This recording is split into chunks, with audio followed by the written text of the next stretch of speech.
کہ میں مزاح نگار نہیں، تمثیل کا آدمی ہوں،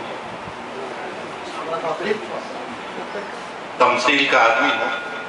میری پہچان بھی شعراء کی تمثیل سے، پھر اس کے بعد کچھ مزاح نگاروں کی میں نقل کر لیتا ہوں، تو ایسی میری پہچان ہو گئی۔ علیم بھائی نے دو دن پہلے ایک میسیج بھیجا کہ کامیڈی شو ہے اور اس میں بچوں کو لانا منع ہے۔ اس کی وجہ میری جو سمجھ میں آئی کہ اپنا بچہ جب روتا ہے تو دل میں، اور دوسروں کا بچہ روتا ہے تو سر میں درد ہے۔ یہ فیکٹ ہے،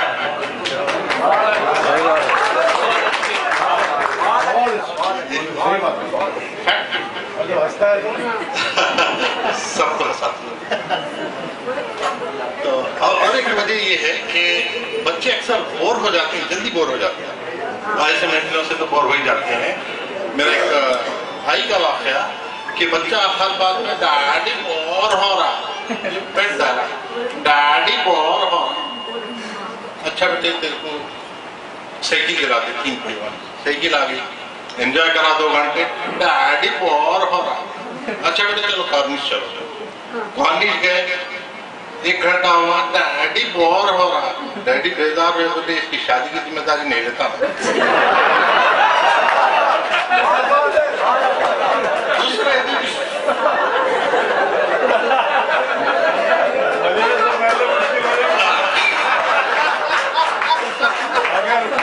ڈیڈی بور۔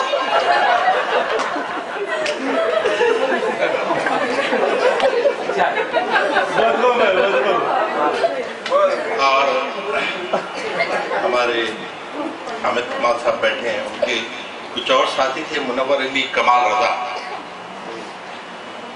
ان لوگ کا ایک کامیڈی شو تھا ہنگامہ، اس کے اختصار کے ساتھ کچھ اقتباسات۔ منور علی اور کمال رضا، ایک جو ہنگامہ تھا اس پس منظر میں تھا کہ ایک بڑے میاں بیٹھے دالان میں اخبار پڑھ رہے ہیں، پھر اس کے بعد جو کمال رضا ہے، کمال رضا صاحب کا کمال یہ تھا کہ بڑی بھی بڑی اچھی نقل انہوں نے کی، تو انشاءاللہ کوشش کروں گا 2 منٹ کے اندر وہ خاکہ پیش کروں۔ مجھے بہت پسند تھا، کئی بار میں نے دیکھا، تو پس منظر یہ ہے کہ بڑے میاں دالان میں بیٹھے اخبار پڑھ رہے ہیں، اخبار پڑھتے پڑھتے اپنی شاعری شروع کرتے، جیسی شاعری شروع کرتے بڑی بھی کا پارا چڑھ جاتا، یہاں سے دونوں کی نوک جھونک، چھوٹا سا ایک ناکاب، انہی کے انداز میں انشاءاللہ کچھ بڑے میاں اخبار پڑھتے پڑھتے شاعری شروع کرے۔ ہنسی ہو تم بہت پر عاشقی مجھ سے نہیں ہوگی،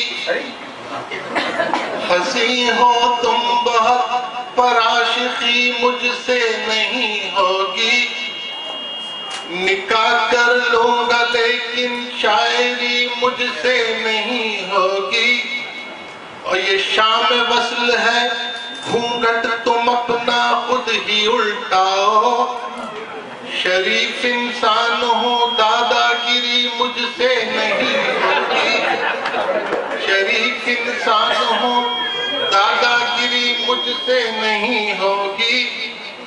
بڑی کاہے کے برے بری آوازاں ہیں کہ وہ کیا بولی بیگم؟ میں کاہے کے برے برے آوازاں ہیں پوچھی میں، بیگم یہ شاعری ہے، شاعری ہے، تمہارے کو میں 1000 وقت بولی تم یہ شاعری چھوڑ دو، میں تمہارا مہر معاف کر دوں گی، بولی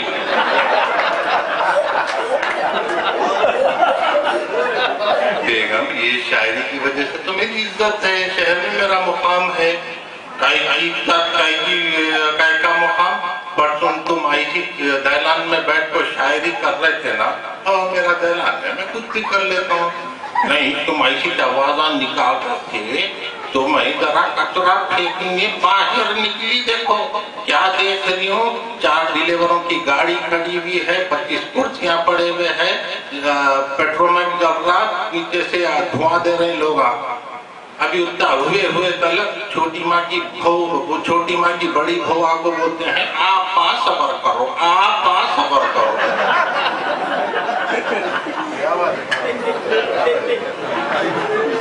دلچسپ اردو मुआमे को अपने मखसूस लहजे में मैं सुनाने जा रहा हूँ कमेंट्री के अंदाज में। इसमें 3 कैरेक्टर, एक कमेंट्रेटर और एक एक्सपर्ट कमेंट्रेटर, आखिर में फिर मेरी बीवी की आवाज आई। ये तीनों भी मैं ही निकालूंगा। ख़वातीन और हज़रात, मैं अपनी घर की खिड़की से आरिफ सिद्दीकी बोल रहा हूँ। मतला बरालुद है, आसपास के माहौल पर सन्नाटा छाया हुआ है। मेरे घर के बिल्कुल सामने मिर्जा साहब का घर है, मेरे दाएं जानिब चुटकुर साहब का घर है और बाएं तरफ कुरैशी साहब रहते हैं। रात के 8 बजे चाहते और मिर्जा साहब अभी तक घर नहीं लौटे। सारे मोहल्ले की औरतें अपनी अपनी छतों पर तैर रही हैं। लोगों का इश्तियाक बढ़ता जा रहा है। तकरीबन 50 लोगों का मजमा मिर्जा साहब के आने का बेसब्री से इंतजार कर रहे हैं। कुछ लोग दीवारों पर, कुछ दरख्तों पर बैठे उस सड़क की तरफ कुत्तों की बातें देख रहे हैं। इस पर से मिर्जा साहब लगभग इसी वक्त रोजाना नमूदार होते हैं। नए नए आदमी की इत्तला के लिए अर्ज है कि मिर्जा साहब के आते माहौल में जो पहुंचा लाने वाला है, इसको देखने के लिए लोग यहाँ जमा हुए हैं। आपके इंतजार का वक्त खत्म हो जाता है। दूर से मिर्जा साहब की स्कूटर की चीखें सुनाई दे रही, तमाशबीन का इश्तियाक बढ़ता जा रहा है। इसके साथ ही मिर्जा साहब की स्कूटर गली में दाखिल हो रही। स्कूटर घर पे दरवाजे पर रुक गई। किसी भी लम्हे घंटी बज सकती है और ये घंटी की आवाज आई। दरवाजा खुला। उनकी बेगम ने लाल आंखों से इन्हें घूर रही है और मिर्जा साहब फीकी फीकी बने शायद इन्हें देर से आने की वजह बता रहे हैं। मुझे अफसोस है कि इनके मुकालमों को आप तक पहुंचाने में खासिल हूं, क्योंकि नेटवर्क की खराबी की वजह से सिग्नल बराबर नहीं मिल रहा। और ये जोरदार थप्पड़ बेगम साहबा ने मिर्जा साहब को लगा दिया है। बहुत ही जोरदार थप्पड़ था ये। मैं जनाब शकी साहब से दरखास्त करूंगा कि इस जबरदस्त थप्पड़ पर तबसरा करें। ये जो थप्पड़ था बहुत ही जोरदार थप्पड़ था। इस थप्पड़ को देखकर मुझे 1985 का वो थप्पड़ याद आ रहा है जो जरीना ने मुझे बस स्टॉप पर लगाया था। आरिफ, ऐसे थप्पड़ तारीखी होते हैं और जिंदगी किसी न किसी ने इसकी बात से सुनाई देती है। तुमने भी ऐसा थप्पड़ कभी ना कभी खाया होगा। अरे नहीं शकी साहब, ऐसी सादत अभी तक नसीब नहीं हुई। और इस दरमियान पानी का वक्त। मिर्जा साहब पानी पीकर कुछ ताज़ा दम होना चाहते हैं।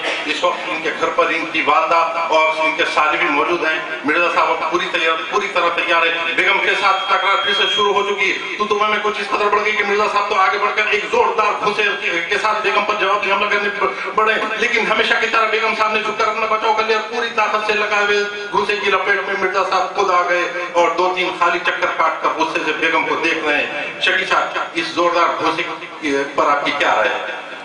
आरिफ, दरअसल ये बहुत जबरदस्त घूंटा होता, अगर ये लग जाता, ऐसे घूंसे शाज़ो नादर ही होते हैं। मिर्जा साहब अपने गुस्से और अकल के दरमियान तवाज़ुन बरकरार नहीं रख सकते, वरना ये घूंसा एक तारीख बन जाता।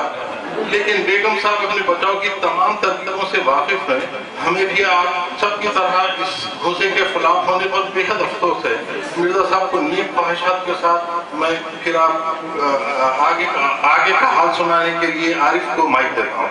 शुक्रिया शेख साहब। मैं चाहता हूँ कि आप हाज़रीन और सामीन को ये बताएं कि उम्मन औरतों में अपने बचाव की जो तरकीबें हैं इस पर मजीद रोशनी डालें। आरिफ, दरअसल ये देखा गया है कि औरतों को बचाव की तरकीबें शादी से पहले मायके में खास तौर से सिखाई जाती हैं। इसके अलावा भी कुदरती तौर पर इनमें वो सलाहियतें मर्द से कहीं ज्यादा बेहतर होती हैं और मर्द ये तमाम दाव पे तजुर्बे से सीखता है, शादी के बाद सीखता है।